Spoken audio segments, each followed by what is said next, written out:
Learn Kiswahili. Bring, leta. I will bring, nitaleta. I brought, nilileta.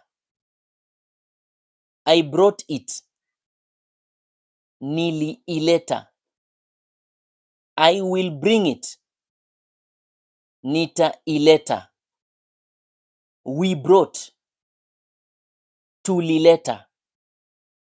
We will bring, tutaleta. She brought books, alileta vitabu. He brought a phone, alileta simu. They brought food, walileta chakula. Please